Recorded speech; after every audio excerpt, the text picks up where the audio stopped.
Hi guys, tonight we'll step into a story that may surprise you. In the chaos of the Second World War, survival often depended not only on weapons and strategy, but on the loyalty of animals. Dogs, horses, pigeons, and even camels became silent companions and life-saving allies. Their quiet courage carried messages across battlefields, pulled supplies through mud, and comforted soldiers in their loneliest hours. This story will take us slowly, piece by piece, through the forgotten bonds between humans and animals in one of history's darkest times. Before we get started, if you enjoy exploring hidden corners of history at a slower pace, make sure to like this video, subscribe to the channel, and let me know in the comments where in the world you're tuning in from. I'd love to connect with you there. During the early months of the war, soldiers on every front quickly discovered that animals were more than tools. They were companions. In the frozen forests of Finland, sled dogs hauled wounded men to safety when no vehicle could cross the snow. In the deserts of North Africa, camels carried water, food, and even small weapons across endless dunes where trucks often broke down. In muddy fields of Europe, horses still pulled heavy guns when fuel was scarce, their quiet strength keeping armies moving forward. Beyond these practical roles, animals became living symbols of hope. Dogs adopted by soldiers would sit patiently in trenches, offering a reminder of home. Many units had mascots, sometimes a puppy, sometimes even a goat or a bear, that travelled with them through campaigns. These creatures were not chosen for their usefulness, but for the comfort they brought to weary men far from their families. One of the most remarkable bonds was between soldiers and pigeons. Long before radios were reliable, pigeons carried messages across enemy lines. Released from tiny baskets, they soared silently, often flying dozens of miles under fire. Their instinct for home was stronger than fear. Thousands of lives were saved because a pigeon arrived with coordinates, warnings, or pleas for reinforcements. The soldiers who depended on them would gently care for these birds, feeding and sheltering them in the middle of a war zone. Animals also had a way of sensing danger. Many accounts tell of dogs growling before artillery struck, or horses refusing to move toward an area soon shelled by enemy guns. Soldiers came to trust these instincts, finding in them a layer of protection science could not explain. At night, when fear was strongest, the sound of a horse shifting its weight or a dog breathing softly beside a soldier brought a sense of calm. These quiet moments mattered. In the stillness between battles, men would stroke a dog's fur or watch a bird cooing in a small cage and remember life before the war. It reminded them that the world outside the battlefield still existed. The presence of animals made the cruelty of war feel, if only for a moment, a little more distant. This chapter is only the beginning. As we continue, we will see how animals were trained for special missions, how they carried out tasks no machine could replace, and how their companionship softened the hardest days. Each part of this journey will reveal a different way in which animals, great and small, stood beside humans when survival seemed impossible. When the war expanded across continents, the demand for reliable communication became urgent, and this is where carrier pigeons showed their extraordinary value. Radios were heavy, fragile, and easily jammed by enemy forces. Wires could be cut and signals intercepted. But pigeons, with nothing more than instinct and wings, often succeeded where machines failed. They could be released from the chaos of battle, carrying a tiny capsule tied to their leg, and within hours they reached their home loft with a message that could turn the tide of a mission. Many armies established pigeon corps, small groups of handlers who cared for the birds day and night. These men knew that the lives of hundreds might depend on a single flight. The pigeons were trained to recognize their lofts, but what impressed soldiers most was the birds' unwavering determination. Through storm, gunfire, and exhaustion, they returned again and again. One of the most famous examples is a pigeon called Cher Ami, used by the American forces during the war. Though gravely wounded in flight, the bird managed to deliver a message that saved nearly 200 trapped men. Tales like these spread quickly, and soldiers began to view pigeons not simply as tools, but as fellow fighters. Care for the pigeons became almost ritualistic. Soldiers would feed them carefully, clean their cages, and shield them during bombardments.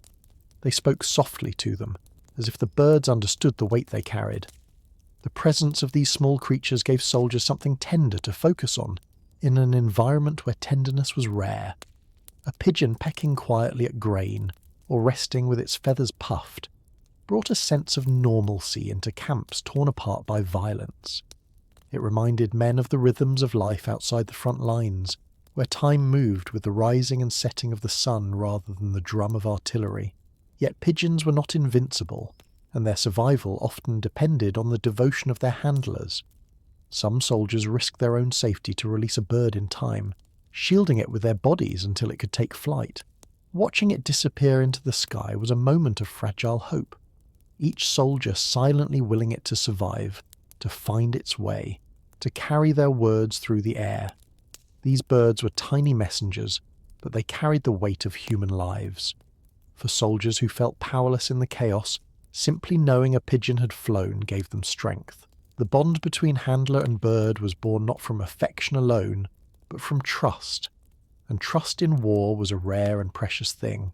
Dogs, perhaps more than any other animal, became constant companions to soldiers in the Second World War. Their loyalty, sharp senses and adaptability made them invaluable on every front. From the frozen steppes of Russia to the dense jungles of the Pacific, dogs filled roles that no machine could replace. Some were trained as sentries, standing guard in the dead of night. Their ears could detect the faintest movement long before a human heard a thing. A quiet growl or a sudden stiffening of the body could alert soldiers to enemy patrols or approaching danger. Many accounts tell of lives saved because a dog refused to sleep, catching a sound that would have otherwise gone unnoticed. Other dogs worked as messengers. They darted between trenches and outposts carrying notes or small packs strapped to their sides. Faster and more agile than a human runner, and less obvious than a vehicle, they often succeeded in delivering critical information across deadly ground. Soldiers marvelled at their courage, for many of these dogs ran through fields already under fire. Even when terrified, they pressed on, driven by training and the bond with their handlers. Beyond practical tasks, dogs provided a sense of comfort that was deeply human. Soldiers wrote letters home describing how their spirits lifted just by scratching a dog's head or sharing rations with a four-legged friend. In moments of quiet, men would talk to the animals beside them, confessing fears they could not share with fellow soldiers. The steady gaze of a dog or the rhythm of its breathing was enough to remind them they were not entirely alone. Some units adopted strays who wandered into camps, often hungry and thin. These animals quickly became mascots, earning names, collars, and places to sleep. They followed soldiers into battles, shared the dangers of the road, and stood as symbols of resilience. To feed them, soldiers often sacrificed parts of their own rations. It was a small price for the warmth they received in return. Military trainers also taught certain dogs to sniff out mines and explosives. Carefully moving across fields, these dogs saved countless lives by detecting hidden dangers. Soldiers trusted them more than equipment, for their instincts were often sharper than any device. Each discovery meant fewer men lost to the silent threats buried beneath the soil. Yet perhaps the most moving accounts are those of dogs who simply stayed by a soldier's side. When fear was strongest and hope seemed distant, a dog's presence steadied trembling hands. Even in the darkest trenches, their companionship was a fragile thread connecting men to the world beyond the battlefield. These animals did not understand strategy or politics, but they understood loyalty, and in war that was everything. Horses, though often thought of as relics of earlier wars, played a quiet yet essential role during the Second World War. Despite the rapid advance of tanks, trucks, and airplanes, there were still countless situations where machines failed but horses endured. In the harsh terrain of Eastern Europe, endless mud swallowed vehicles whole, and fuel supplies often ran dry. It was in these conditions that horses became irreplaceable, pulling wagons laden with ammunition, food, and medical supplies across fields that no engine could cross. Their strength was matched by their patience. Long lines of horses trudged through snow and swamp, sometimes for days, never knowing rest until the soldiers they served could rest as well. Soldiers formed deep bonds with these animals, understanding that without them, survival itself would be at risk. To feed and water a horse often meant rationing one's own supplies, but men did so willingly, for they knew the animal's endurance might carry them all to safety. Cavalry units still existed at the outbreak of the war, especially in Eastern Europe and Asia. Though cavalry charges grew rare, the mounted soldier did not vanish completely. Horses allowed scouts to move silently across vast distances, to patrol forests, and to carry news between villages. Their hooves left fewer traces than the roar of engines, making them more suitable for stealth. Horses also carried wounded soldiers from the battlefield when stretchers could not pass. A man too injured to walk could be lifted onto a horse's back and led slowly towards safety. Many remembered the warmth of an animal's body against their own as the first comfort after being wounded.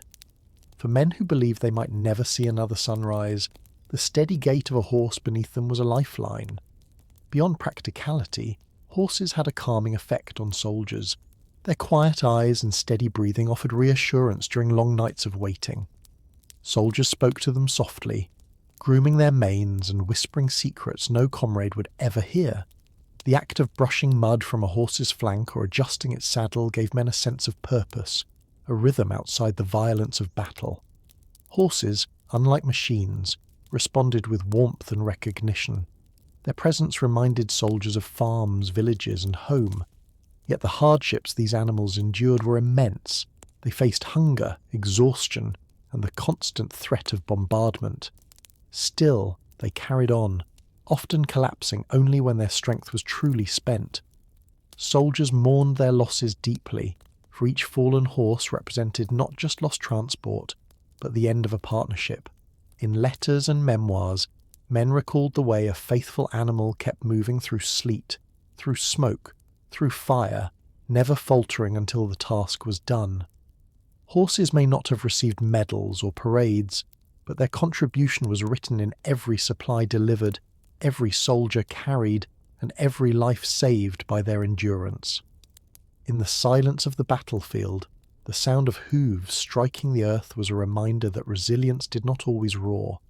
It sometimes simply walked forward, step by step. Not all animals who served in the war were bred for battle or trained in camps. Many were strays, wandering through bombed-out towns or abandoned villages, who simply attached themselves to groups of soldiers. These unexpected companions often became mascots, sources of comfort, and in some cases, unintentional heroes. A kitten found in the rubble of a destroyed farmhouse might be carried in a soldier's pack, peeking out during long marches. A puppy that wandered into a trench might stay there, warming itself beside men as shells thundered overhead. These small creatures reminded soldiers of home, of family kitchens, of quiet mornings before the war. They provided something no strategy could create, a sense of humanity in the middle of destruction. Many armies allowed or even encouraged mascots, and they came in every form imaginable. Dogs were the most common, but there were also goats, monkeys, pigs, and even bears. Each creature reflected the spirit of its unit. Some mascots marched proudly beside troops during parades, while others simply curled up beside weary men at night. One famous example is Wojtek, a bear adopted by Polish soldiers in the Middle East. Starting as a playful cub, he grew to travel with the men, lifting morale wherever he appeared. Eventually, he even helped carry crates of ammunition during the Italian campaign, astonishing everyone with his strength. Wojtek's story spread far beyond his regiment, becoming a symbol of resilience and brotherhood.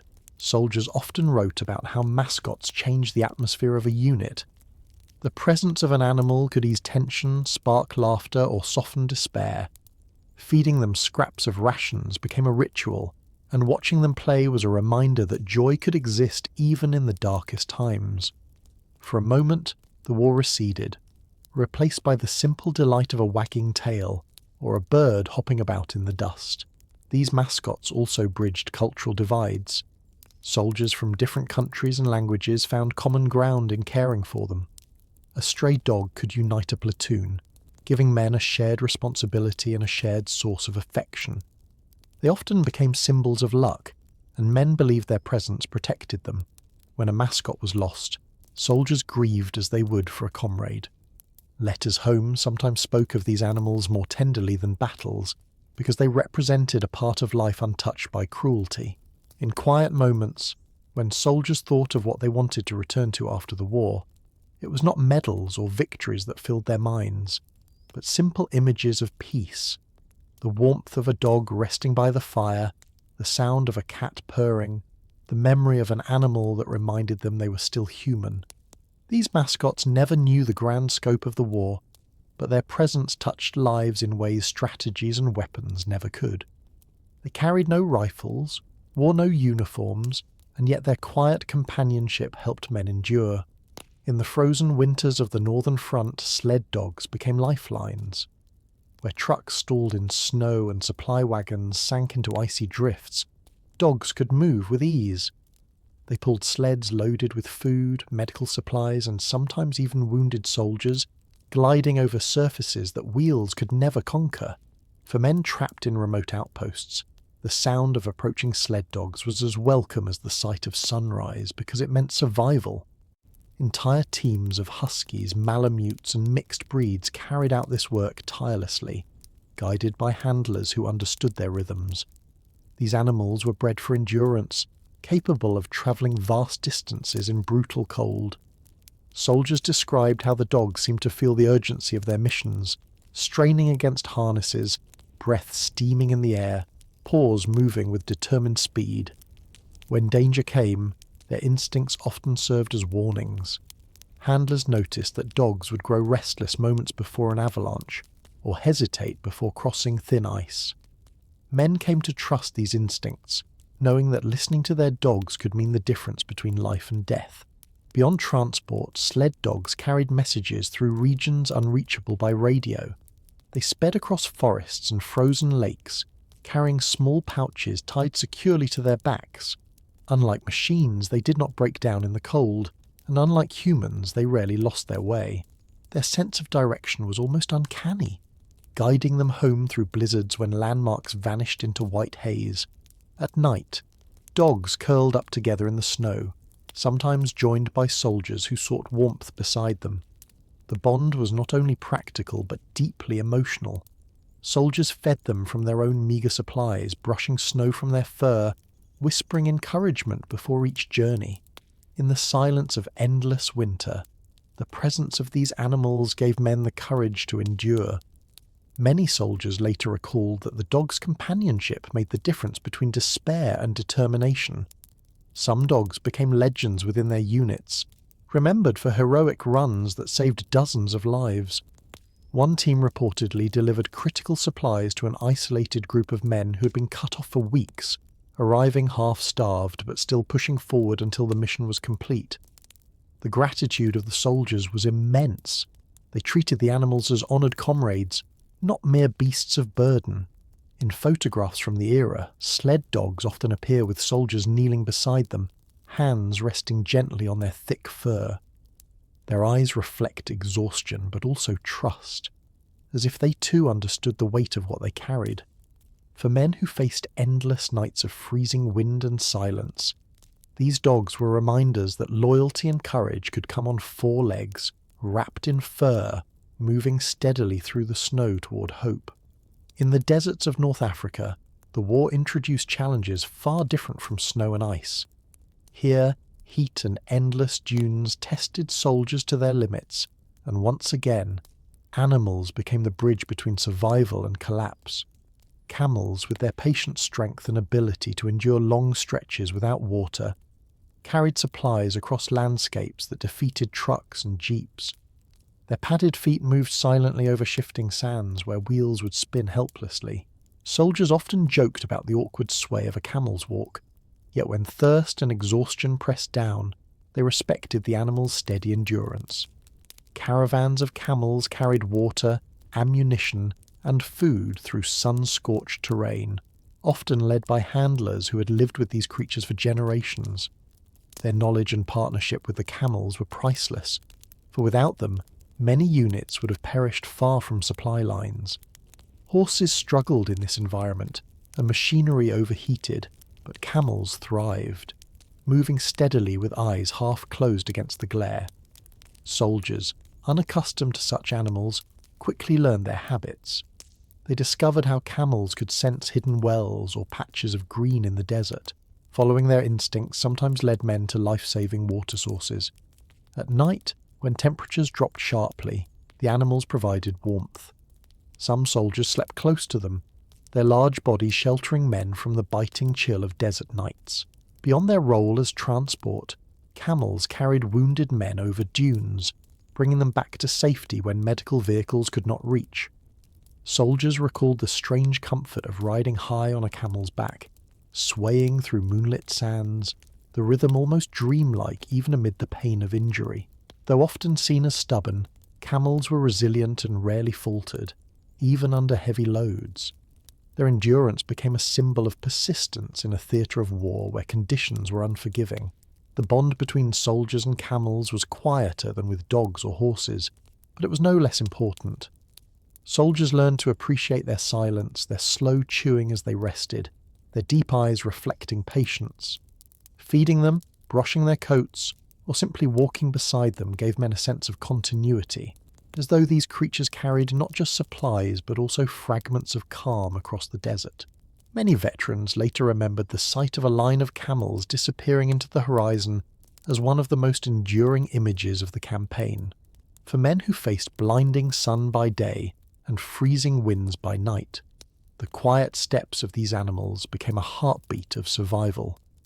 They were not celebrated in songs or parades, but without them, the desert war might have swallowed entire armies whole.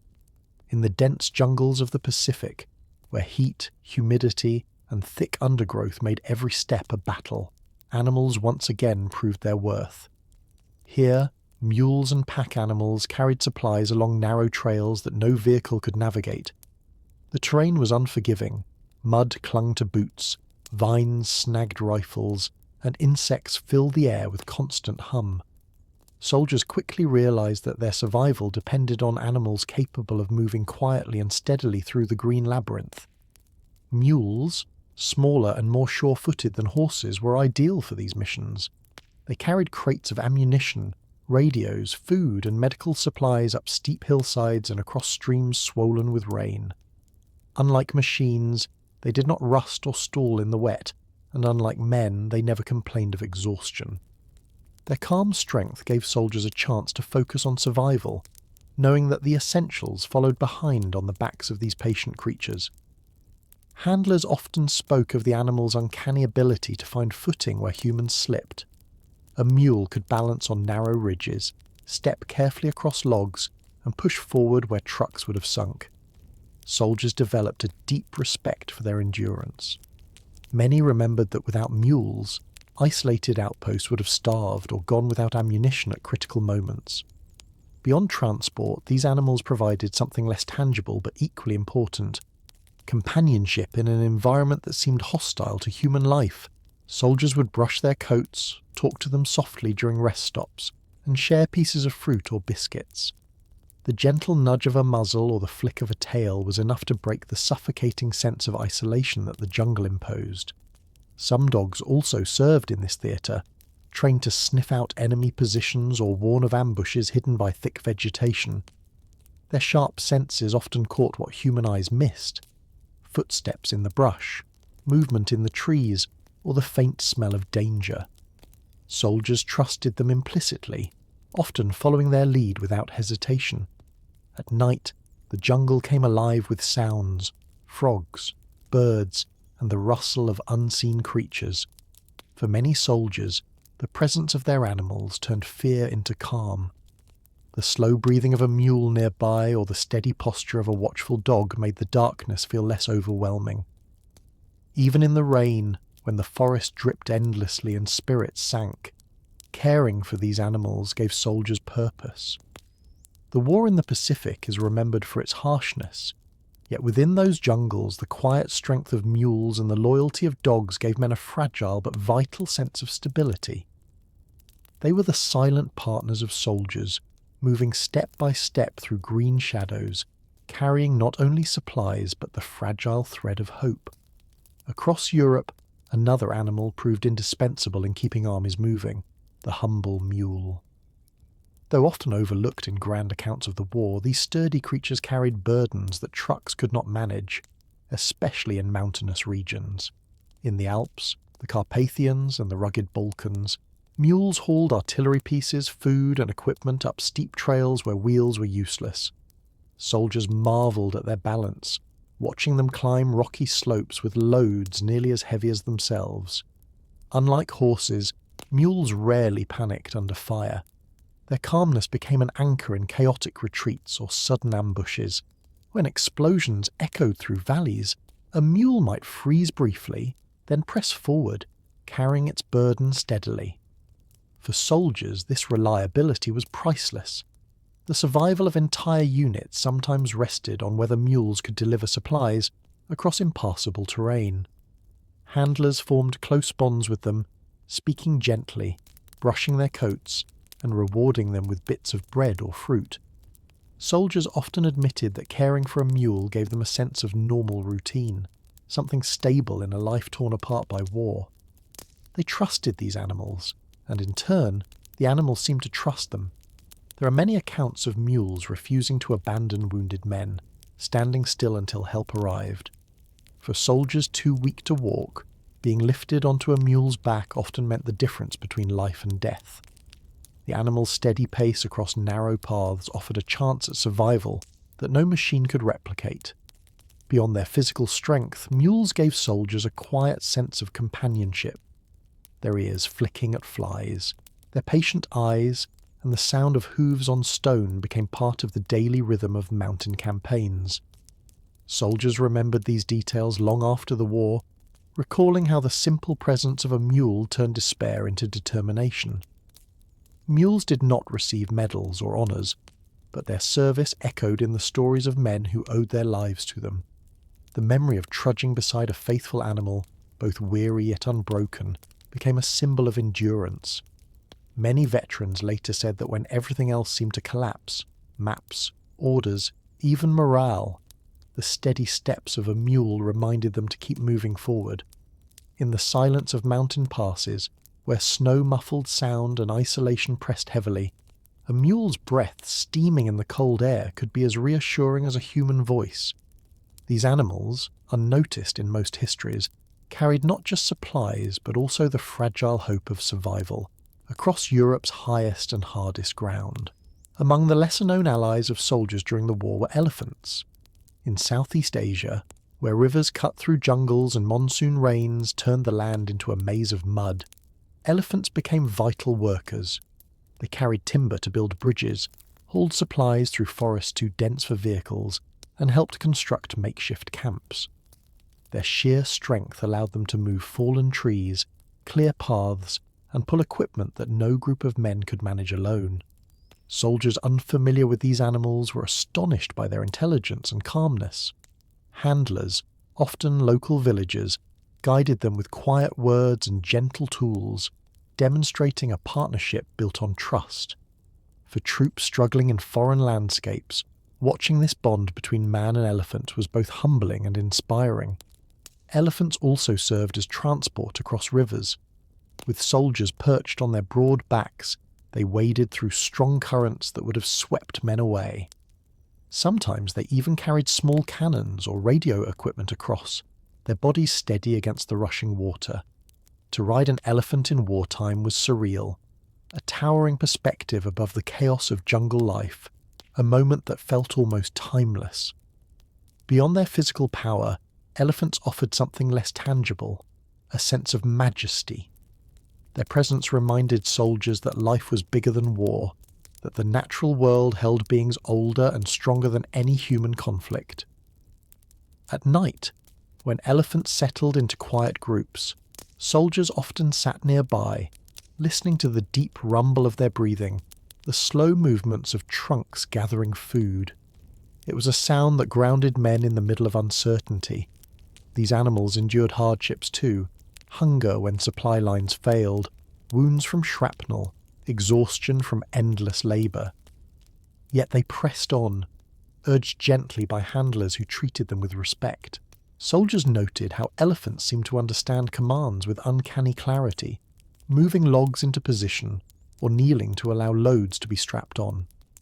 Their cooperation was not forced but earned, and that mutual trust fascinated those who witnessed it.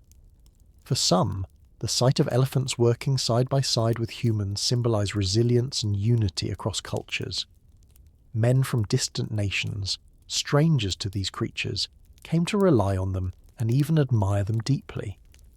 Letters home described the awe of walking beside giants who moved with grace despite their size.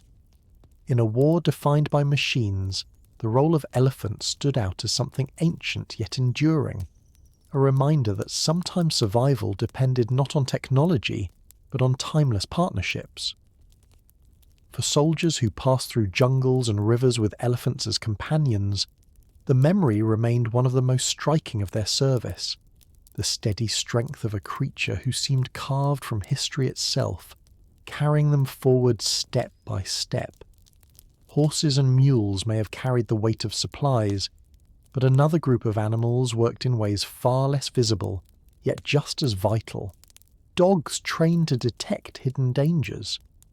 Mine detection dogs, carefully schooled to use their extraordinary sense of smell, were sent across fields and roads suspected of being filled with explosives. Soldiers watched in silence as a dog padded forward, nose low to the ground, pausing suddenly when it sensed something buried beneath the soil. With a trained signal, a scratch of a paw, a sit, or a bark, it marked the spot. Engineers then carefully uncovered the mine, defusing it before men could march safely onward. These dogs saved thousands of lives, though they asked for nothing in return but food, water, and a kind word from their handlers. The training was intensive.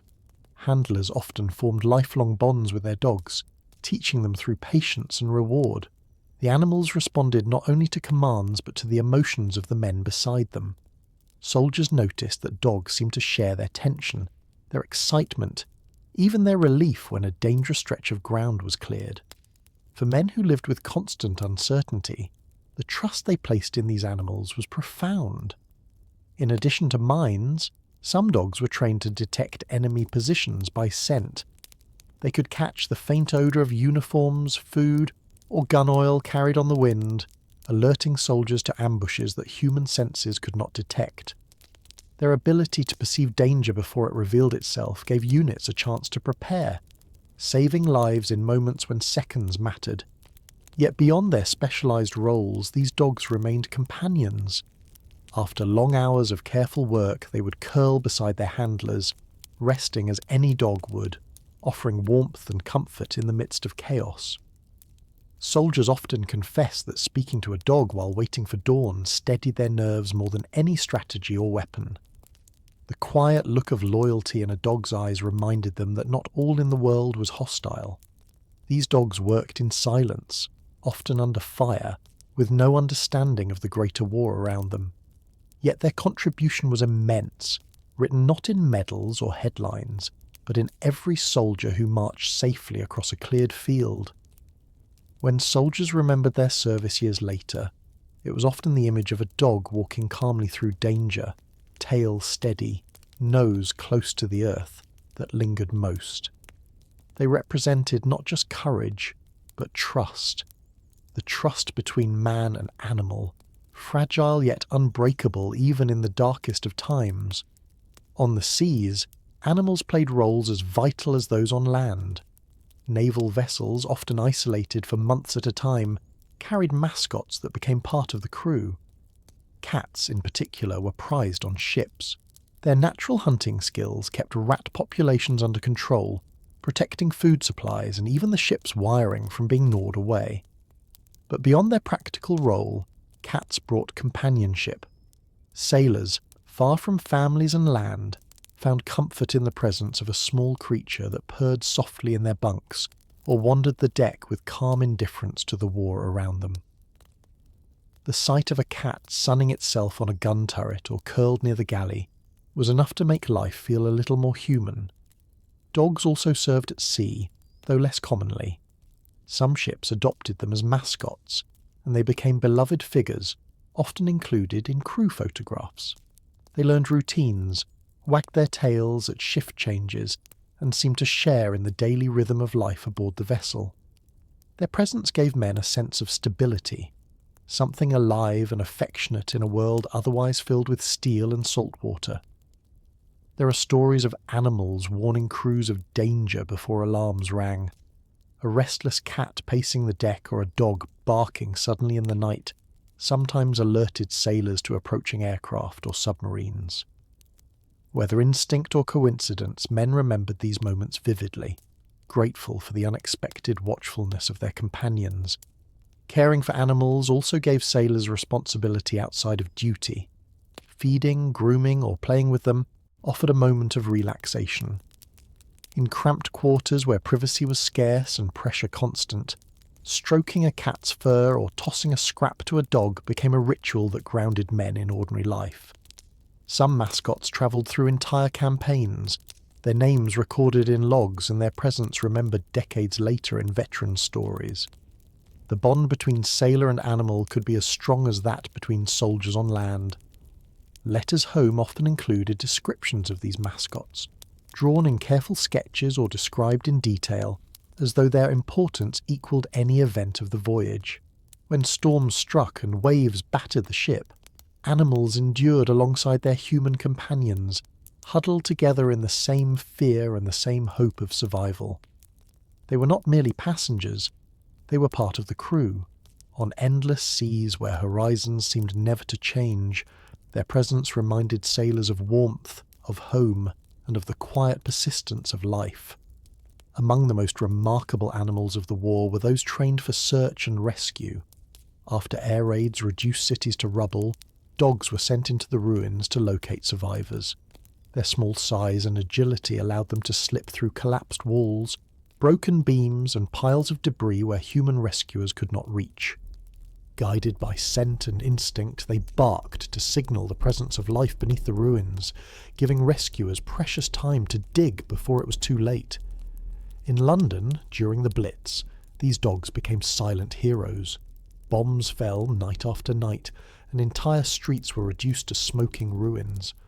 Rescuers worked tirelessly, but it was often the sharp nose of a dog that found those trapped in cellars or buried under brick. Their efforts saved countless civilians, though they never knew the gratitude of those they rescued. For the handlers, the bond with their dogs was profound. They lived and worked side by side, trusting the animal's instincts above all else.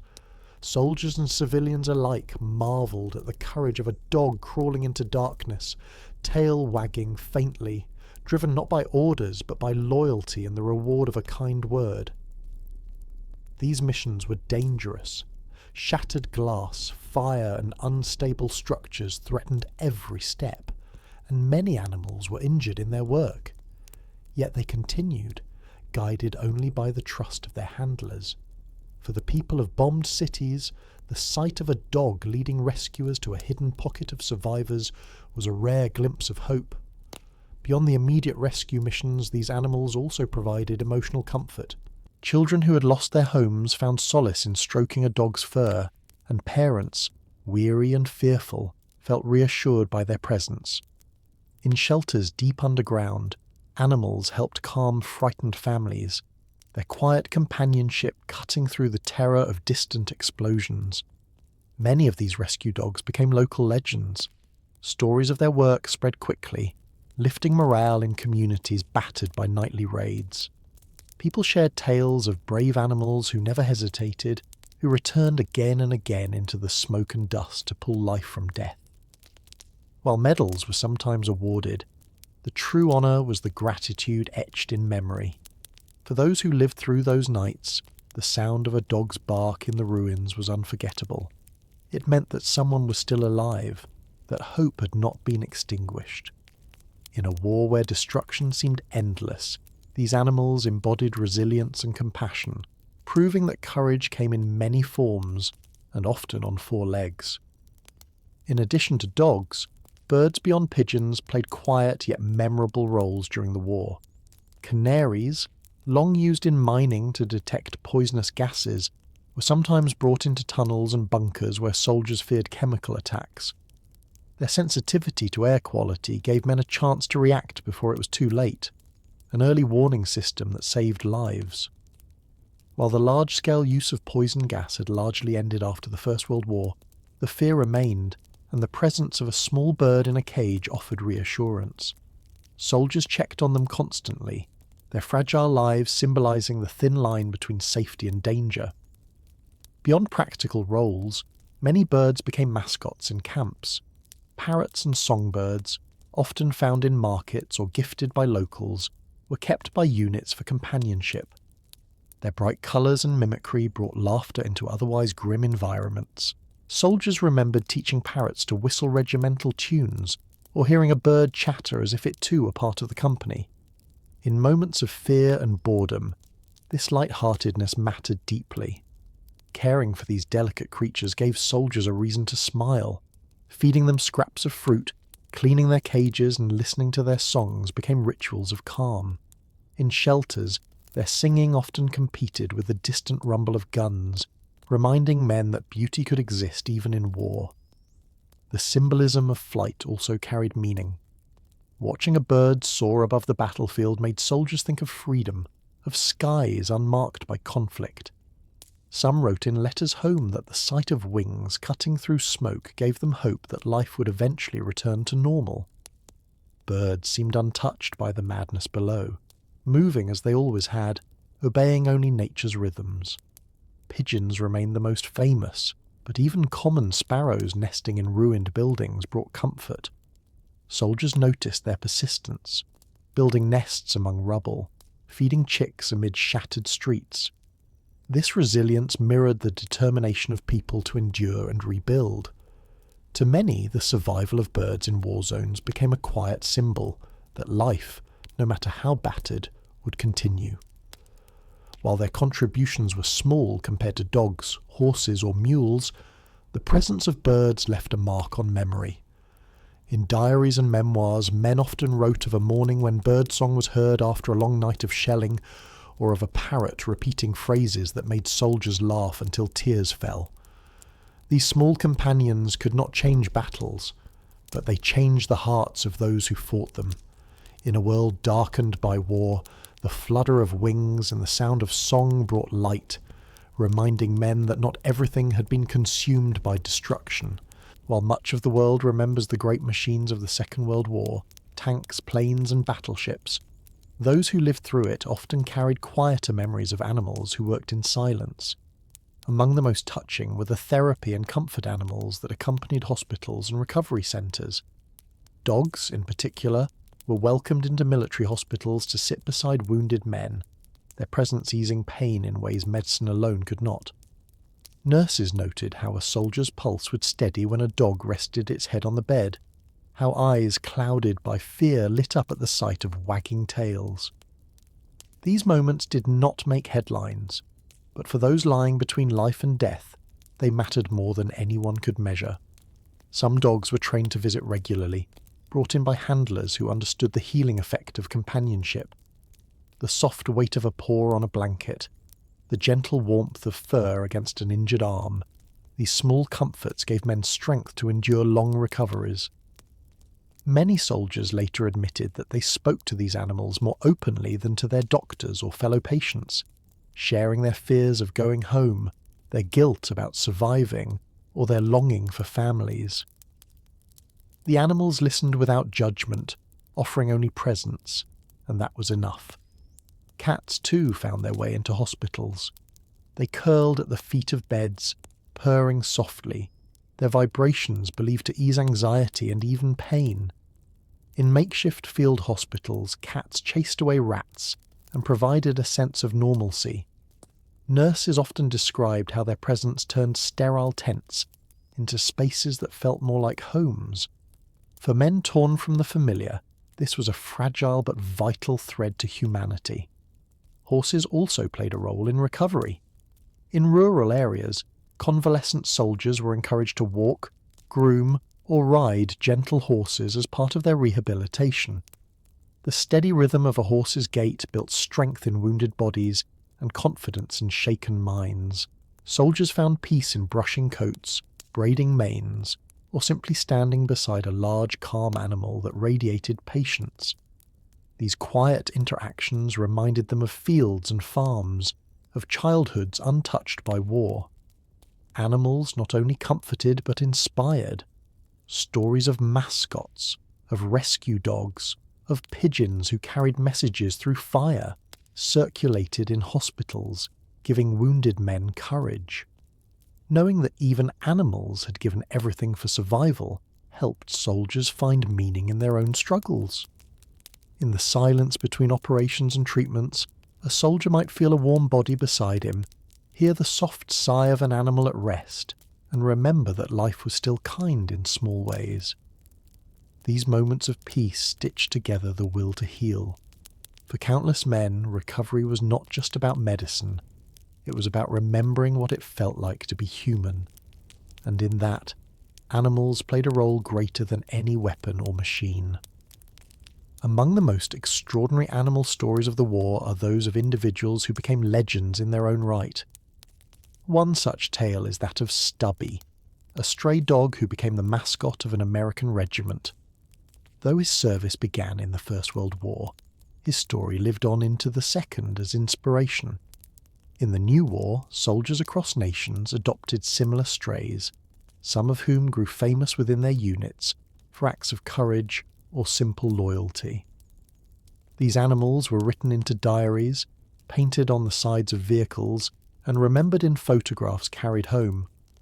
The presence of a single dog or cat could shift the morale of an entire group. Soldiers believed their mascots brought luck, and in many cases they credited survival to the companionship of these creatures.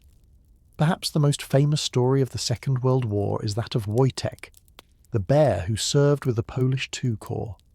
Adopted as a cub in Iran, he grew alongside the soldiers, sharing their food, marching with them, and even learning to salute in his own way. Eventually he astonished everyone by helping carry heavy crates of ammunition during the Battle of Monte Cassino, calmly lifting loads that would have taken several men. For the Polish troops, Wojtek was more than a mascot. He was a comrade, a reminder of resilience and an emblem of their journey far from home. Soldiers spoke of him with affection, writing that his playful antics lifted spirits during long marches and that his quiet strength in battle gave them courage. Stories like Wojtek's spread quickly, reaching even distant fronts. Hearing of animals who fought beside men reassured soldiers that loyalty and courage were not limited to humans. Other units had their own heroes: dogs who ran messages under fire, cats who refused to leave sinking ships, pigeons who delivered vital coordinates despite injury. These animals became symbols, not only for the men who served with them, but for entire communities following the war. They appeared in newspapers, in letters sent home, and in the memories that soldiers carried for the rest of their lives. What made these stories powerful was not just the bravery of the animals, but the way men responded to them. Soldiers hardened by combat softened when speaking of their mascots. They described them with tenderness, recalling details like the way a dog's ears perked up at the sound of gunfire, or the way a bear lumbered happily toward food after a long day. In the vast scale of global war, these moments were small, yet they carried immense weight. They reminded men that even amid destruction, life could still surprise with kindness and wonder. The legends of these animals endured not because of medals or recognition, but because they embodied the spirit of endurance and loyalty. For soldiers who survived, remembering their animal companions was a way of remembering hope. Animals also played a role in espionage and intelligence during the war, though their stories are often buried in secrecy.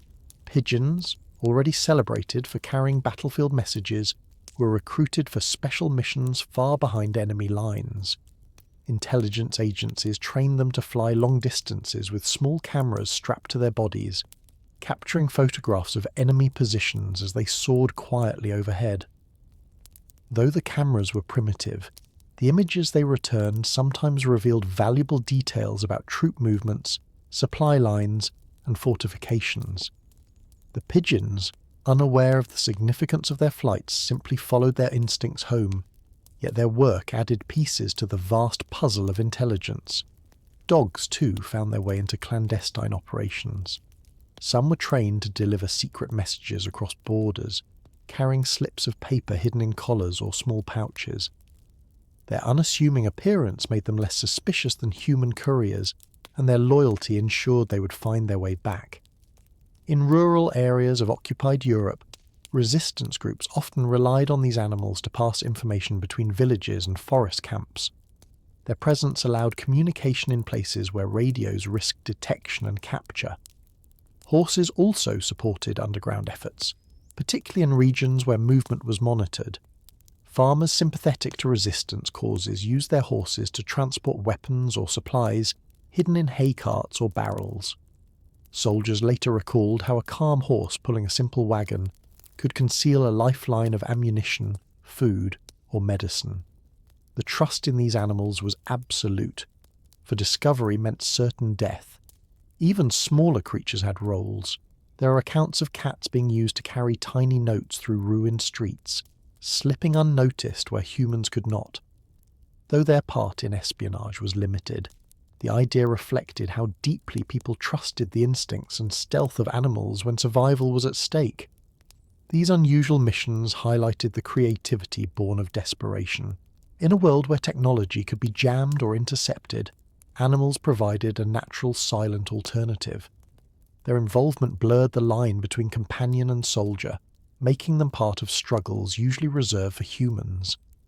Beyond their practical roles, the symbolism of animals in intelligence was powerful. Soldiers and civilians alike saw in them a reminder that nature itself resisted oppression. A pigeon crossing a border, a dog slipping through the night, a horse carrying supplies under the eyes of patrols, each act suggested that survival was not only possible but shared across species. In diaries and letters, men and women described these animals with awe, recognizing their part in keeping hope alive. They were not trained for glory, nor did they understand the risks they carried, but their service left marks on history as surely as any human spy.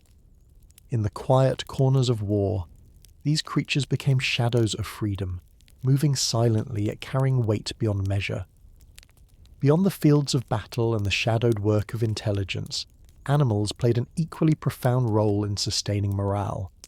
For soldiers, the war was not only a fight for survival, but also an endurance of endless waiting, days, weeks, even months in muddy trenches or makeshift camps. It was during these stretches of monotony that animals proved essential. Dogs, cats, goats, even small creatures like rabbits or hedgehogs, became living reminders that joy could exist in the most unlikely places. Soldiers often described how laughter returned to their units when animals were nearby. A puppy chasing its tail in the middle of a camp, or a goat stubbornly refusing to move off a path, could dissolve tension built over days of fear. These moments were fleeting but invaluable, breaking the weight of anxiety that hung over every soldier. Men wrote home about these mascots, sometimes more vividly than they wrote about battles, because they represented humanity untouched by war. Soldiers also organized small rituals around their animals. Feeding them scraps became a daily ceremony, something predictable in a life where nothing else was certain. Watching them sleep or play brought calm that no strategy or order could provide. For soldiers who felt stripped of individuality, mascots allowed them to express tenderness openly without fear of judgment. Many units unofficially adopted stray dogs or cats, naming them after officers, towns, or even battles. These creatures followed them through mud and rain, across borders and rivers, sharing their hardships without complaint. When mascots were lost to illness or danger, the grief was profound. Soldiers held quiet burials, marking graves with improvised crosses or stones, honouring their companions as they would a comrade. These ceremonies reinforced the sense of family within the unit, reminding men that bonds of loyalty and care still existed. In prisoner of war camps, animals brought similar comfort. Birds kept in cages, stray cats slipping between fences, or even mice that soldiers fed in secret became symbols of endurance. Caring for them gave prisoners purpose, and their presence softened the harshness of captivity.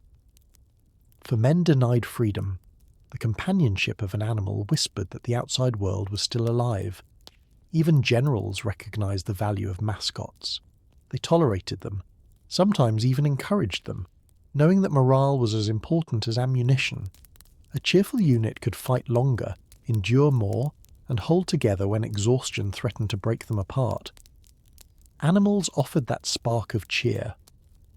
In the vast machinery of war, these moments of laughter and tenderness might seem small, yet they sustained countless men.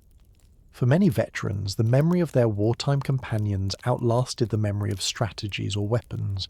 They carried these stories home, telling families not only of hardship, but of the warmth a simple animal brought in the darkest hours. In addition to morale, animals also served in vital medical roles, often in ways that went unnoticed. Dogs trained as ambulance or medic dogs were used on battlefields to locate the wounded.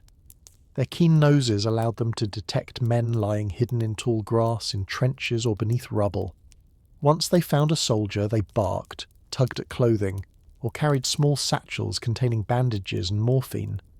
In some cases, they returned to handlers with an item taken from the injured, proof that someone still waited for rescue.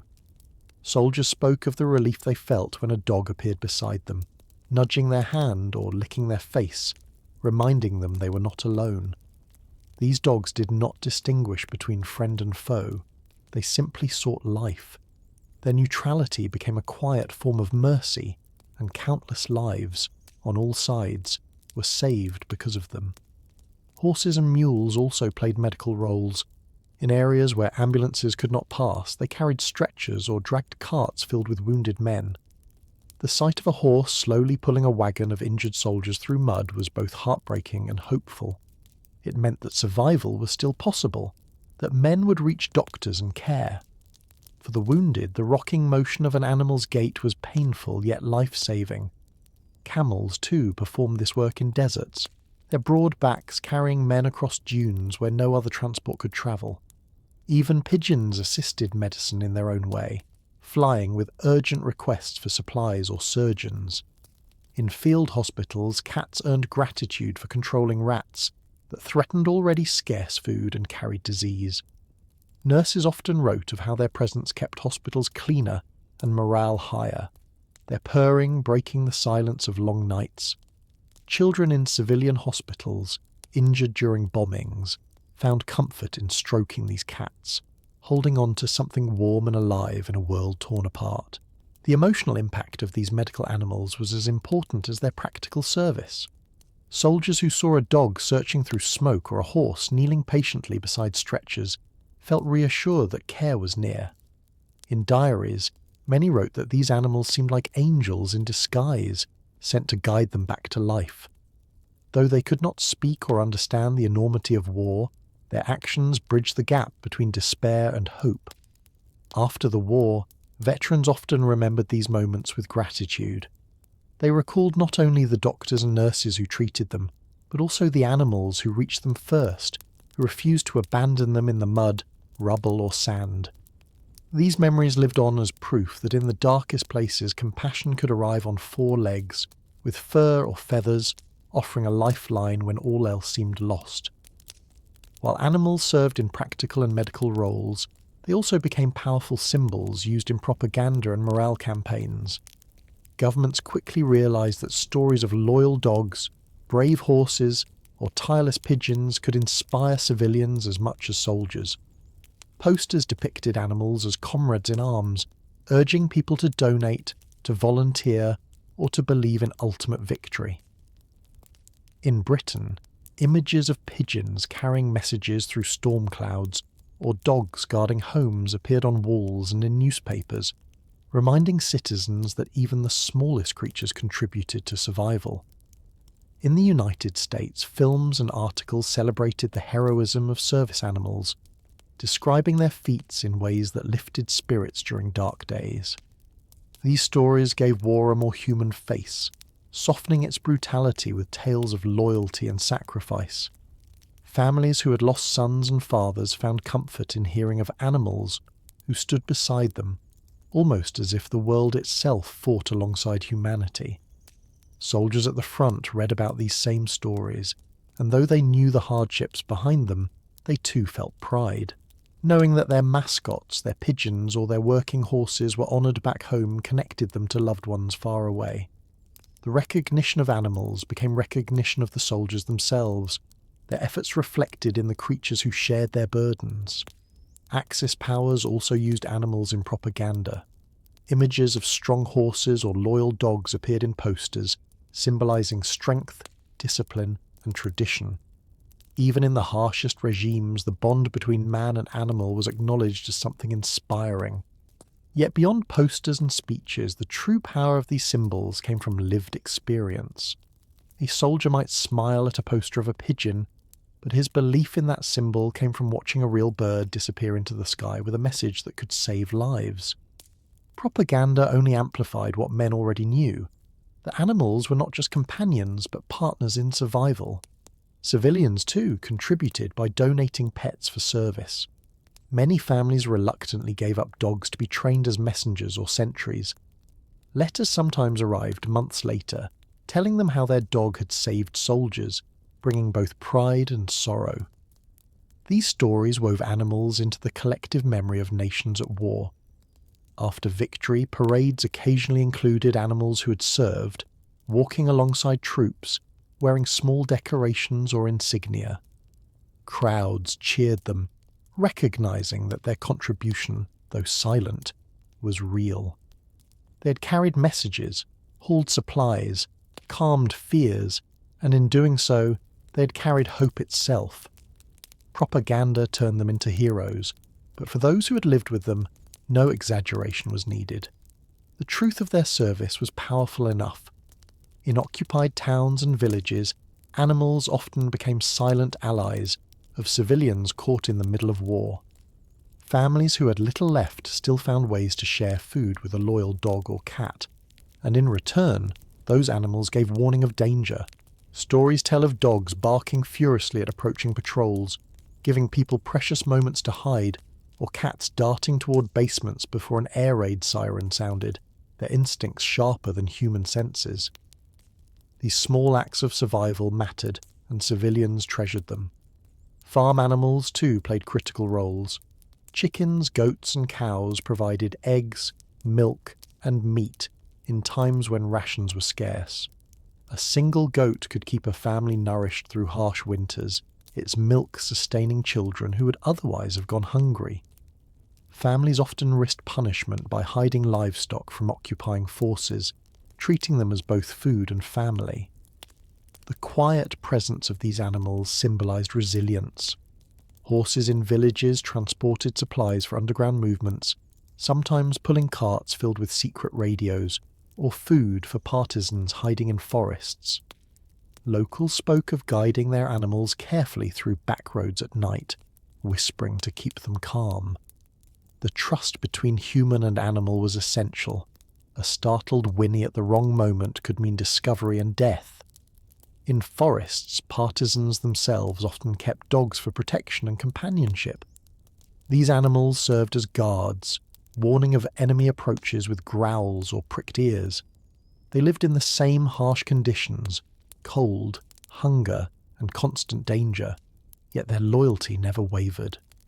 Many fighters later said that their dogs gave them the courage to endure isolation, their presence turning fear into determination.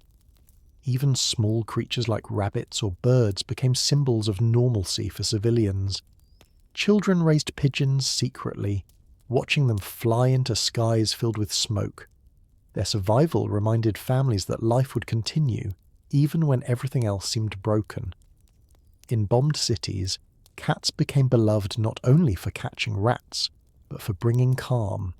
Stroking a cat in a ruined shelter allowed people to feel for a moment that the world beyond rubble still existed. Letters written during these years often mention animals more tenderly than politics or battles. Civilians described them as guardians, companions, and reasons to hope. When soldiers passed through villages and saw these bonds, they recognized something universal. The quiet trust between humans and animals endured even in the harshest times. In this way, animals were not only helpers of soldiers, but keepers of life for entire communities. They represented continuity, a fragile yet unbroken thread tying people to home, to routine, and to the belief that peace would one day return. Among the most haunting yet inspiring stories of animals in the war are those of loyalty in the face of chaos. Soldiers often recalled how their companions refused to leave them, even when danger pressed close. Dogs in particular became symbols of steadfast devotion, sometimes standing guard over fallen handlers until help arrived. Accounts exist of dogs lying beside wounded men through nights of shelling, refusing food or water, their only focus the survival of their human. Such loyalty was not commanded, it was freely given, and it touched soldiers more deeply than any speech or medal. Horses showed similar devotion. There are tales of cavalry mounts returning alone to their stables after battles, wounded and exhausted, as though searching for their missing riders. Others stood patiently beside carts of injured men, trembling from fatigue but unwilling to move until their duty was done. These acts became etched in the memories of those who witnessed them, reminders that courage and loyalty could appear in forms far removed from human glory. Pigeons, too, demonstrated unwavering persistence. Some returned home despite being gravely injured, wings broken or bodies pierced by shrapnel. Their final flights delivered messages that saved entire groups of soldiers. Men wrote afterward that they wept openly when they saw such birds collapse upon arrival, their tiny bodies having given everything. These moments became legends whispered in trenches, teaching men that even the smallest creature could embody extraordinary bravery. Loyalty also bound animals to entire units. Mascots followed soldiers from camp to camp through mud, rain, and fire. They slept in the same shelters, marched the same roads, and shared the same hunger. When units lost men in battle, these animals were often the ones who absorbed grief, staying close when words could not console. Stroking a dog's fur or hearing the quiet rustle of a mascot nearby became acts of mourning and healing. For soldiers whose families were far away, these bonds were irreplaceable. The devotion of animals reminded men of home, of unconditional love waiting somewhere beyond the battlefield. It gave them the strength to keep fighting, not for medals or glory, but for the promise of returning to a world where such loyalty would be met with peace. In a war filled with betrayal, shifting alliances and fear, the constancy of animals stood apart. Their loyalty was simple and absolute. Soldiers carried these memories for the rest of their lives, often telling children and grandchildren not only about battles, but about the faithful animals who shared them. These stories endured because they offered proof that even in humanity's darkest hour, loyalty shone brightest in the eyes of creatures who asked for nothing more than companionship in return. As the war stretched across continents, animals often served as bridges between cultures. Soldiers from distant nations encountered creatures they had never seen before, and through them, connections were formed with local people. In Burma and India, elephants guided by villagers astonished Allied troops who had grown up with tractors instead of giants with tusks. Working side by side with local handlers, soldiers learned respect not only for the animals, but also for the traditions of those who cared for them. This exchange built fragile but meaningful bonds between strangers united by necessity. In North Africa, camels performed a similar role. Troops unfamiliar with desert life discovered that survival depended on listening to local herders who knew every nuance of their animals' behaviour. Learning how to saddle, water, and guide camels became a lesson in humility. Soldiers who once laughed at the ungainly creatures soon grew grateful, recognizing their unmatched endurance under the brutal sun.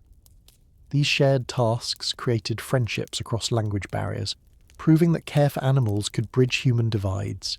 Even smaller animals forged connections. In the Pacific, American and Australian troops often traded mascots with local children, who brought puppies, parrots, or monkeys as gifts. These exchanges softened the harshness of occupation, replacing suspicion with shared laughter. Soldiers discovered that stroking a parrot perched on a shoulder or playing with a curious monkey brought joy not only to themselves but to families around them. Such moments reminded everyone involved that beyond uniforms and flags, people shared the same appreciation for life.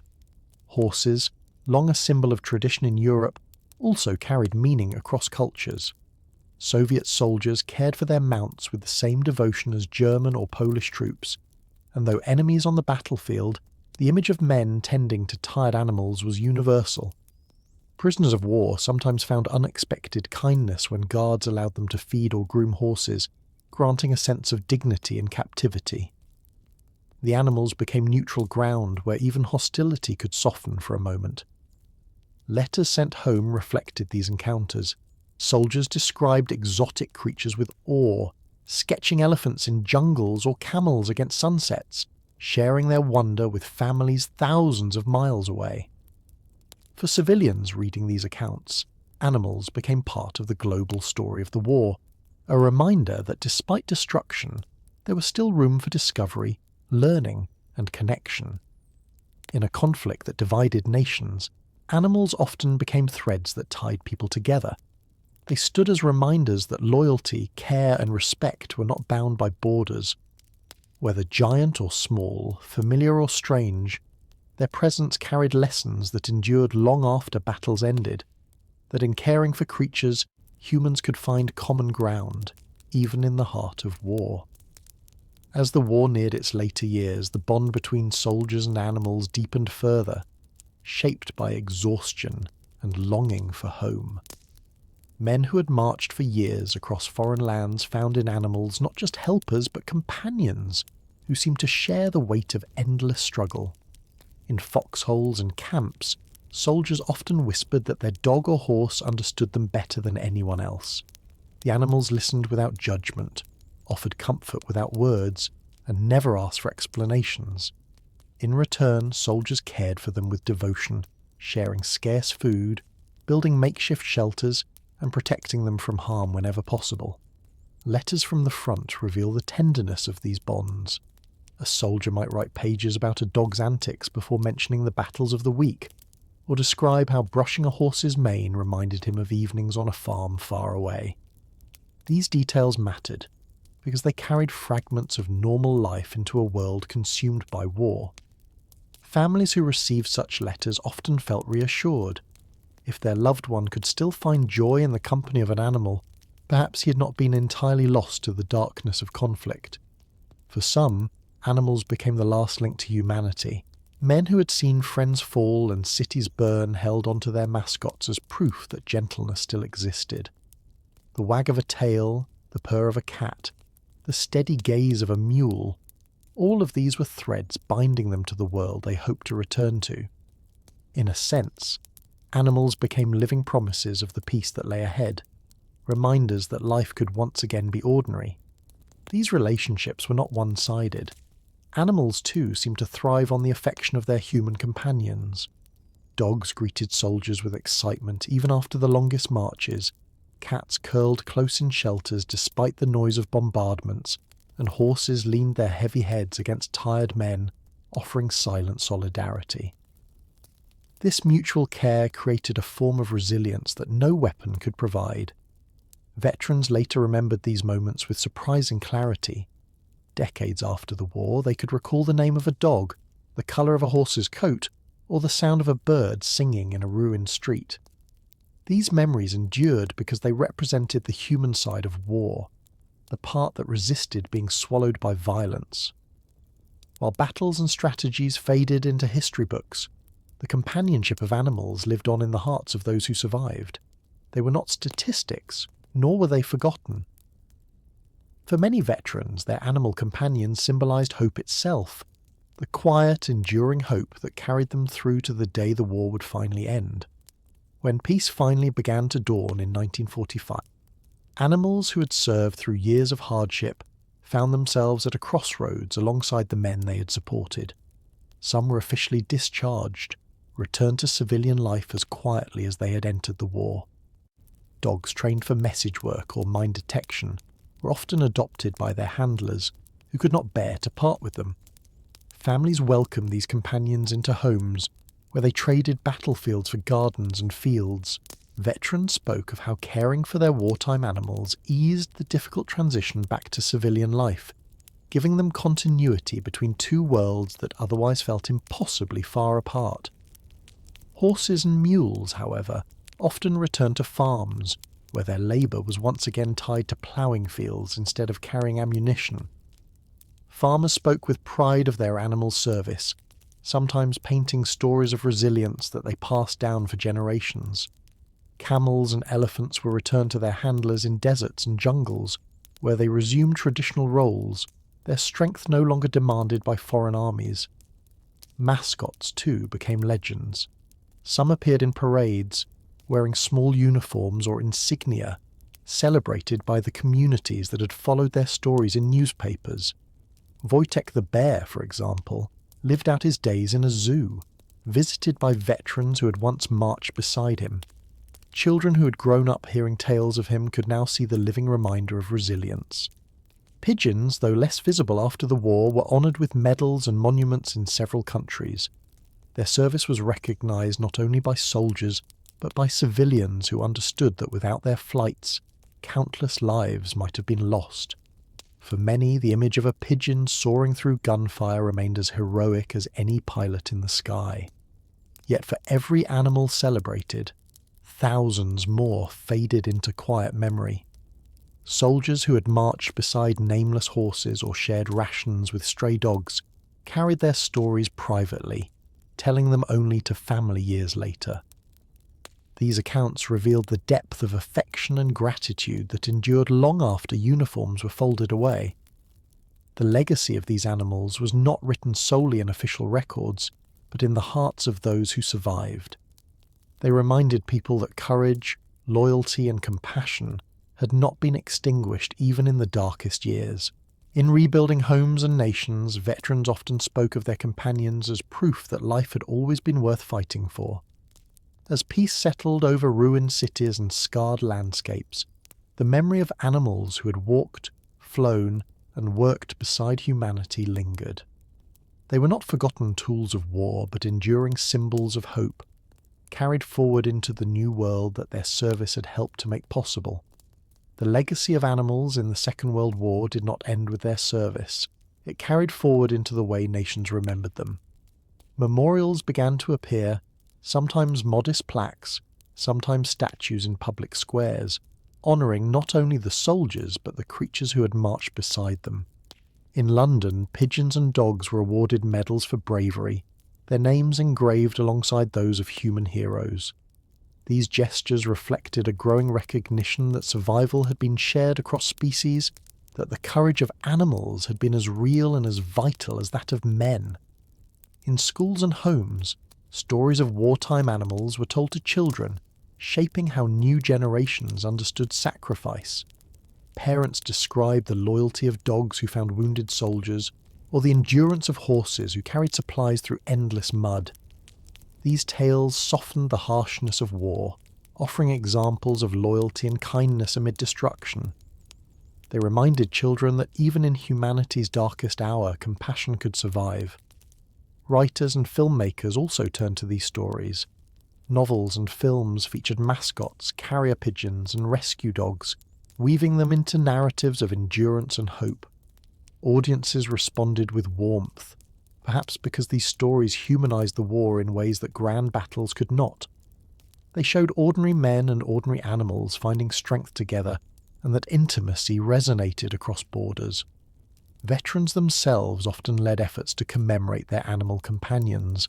Reunions of units sometimes included visits to mascots who had survived, or pilgrimages to places where animals had once served. Men wept openly as they recalled moments when a dog's bark or a horse's strength had meant survival. For them, these memories were not sentimental exaggerations, but lived truth, as sharp as any memory of battle. Some even campaigned for official recognition, determined that animals should not vanish into the footnotes of history. The monuments that arose often bore simple inscriptions, words like, "They also served." Such brevity captured the essence of what animals had given: loyalty without hesitation, courage without question, sacrifice without reward. Their role became part of the broader cultural memory of the war, shaping how nations told their stories of endurance. Yet beyond public remembrance, the true legacy lived quietly in the hearts of survivors. Farmers spoke of horses who returned home, children grew up with stories of pigeons who saved regiments, and families adopted veterans' dogs who had once faced fire. In these intimate spaces, animals remained present long after armies had disbanded. The world moved forward, but the memory of animals in war endured, not as tools of conflict, but as companions who carried the spirit of survival into peace. As nations rebuilt after the war, the stories of animals who had served continued to shape how people understood resilience. For many veterans, remembering a loyal dog or faithful horse offered comfort in years when the weight of memory felt unbearable. These recollections softened the harshest edges of trauma, reminding them that not everything in wartime had been destruction. Psychologists working with veterans noticed that talking about animals often unlocked emotions that men struggled to express otherwise.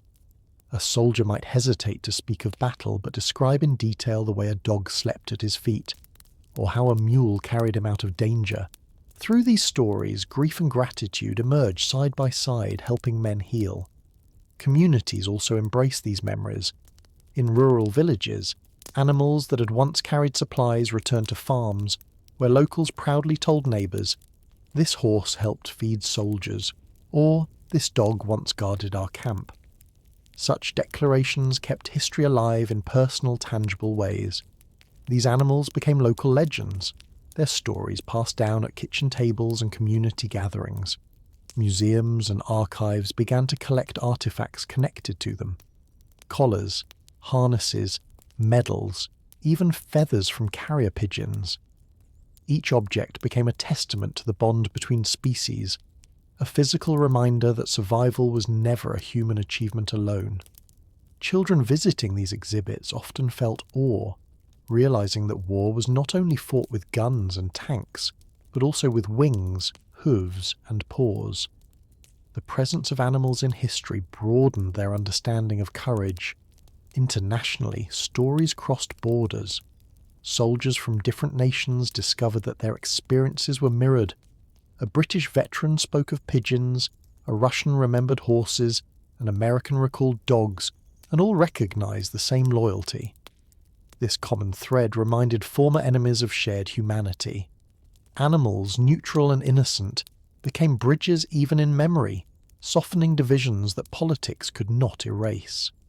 Literature after the war often highlighted these connections. Memoirs included entire chapters about mascots, and novels blended fact with fiction to immortalize creatures like Wojtek the bear or Cherami the pigeon. These accounts reached readers who had never known war firsthand, teaching them about loyalty and sacrifice through stories that transcended species. In the quiet of peacetime, the bond between humans and animals took on new meaning. They were no longer only companions of war, but symbols of survival itself. For those who lived through it, to remember the animals was to remember the parts of themselves that had endured, the capacity to care, to hope, and to find comfort even in ruin. That legacy became part of how nations told the story of victory, not only through battles won, but through the enduring partnerships that carried them toward peace. The lessons drawn from the role of animals in the Second World War extended far beyond the battlefields. Militaries, reflecting on the war, recognized that animals had filled gaps no machine could.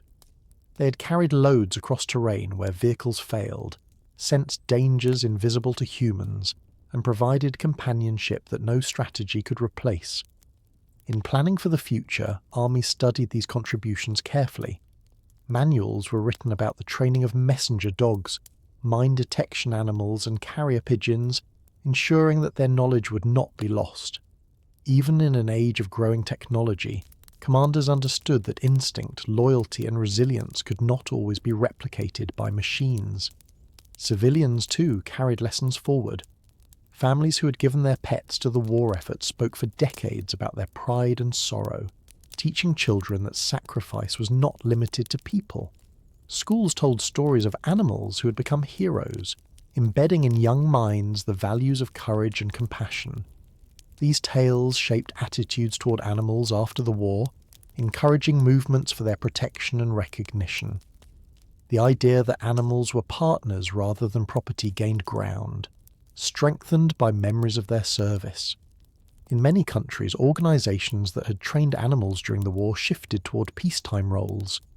Dogs, once trained to carry messages, now worked in search and rescue, helping locate people lost in mountains or trapped after disasters. Horses and mules continued to serve in remote areas where machines struggled. Pigeons, though eventually replaced by radios, remained symbols of reliability and persistence. Their legacy lived on in the medals awarded to them, displayed in museums for future generations to see. Writers and veterans alike reflected on the quiet dignity of animals in war. Unlike humans, they had no understanding of politics or ideologies. They gave their service freely, responding only to care and training. Their innocence highlighted the tragedy of war, yet their loyalty offered proof that goodness could endure even amid destruction. This contrast shaped cultural memory, reminding people that survival was built not only on weapons, but also on trust across species. The presence of animals in war also influenced how veterans treated them afterward. Many who had marched beside dogs or horses could never again see animals as mere possessions. They spoke of them as comrades, worthy of respect. This shift echoed in society, inspiring broader compassion and changing how animals were viewed in homes, farms, and communities. The legacy of animals in the Second World War was therefore not only about what they did, but about what they taught. They showed that courage could be silent, that loyalty could come without words, and that survival often depended on bonds deeper than fear. These lessons carried into peacetime, shaping values that outlived the conflict itself. As decades passed, the memory of animals in the Second World War remained vivid for those who had lived through it, even as the world shifted into new eras of technology and peace. Veterans in their old age often told grandchildren not only about battles, but about the animals who had stood beside them. A grandfather might recall the dog that refused to leave his side during a night of shelling, or the mule that carried supplies through mountain snow until its legs gave way. These memories were not simply anecdotes. They were lessons about loyalty, endurance, and the strength found in unexpected places. Families treasured these stories, passing them down as part of their heritage. For children, hearing about animals in war softened the harshness of history. The accounts brought the war closer, yet made it feel more human, less overwhelming.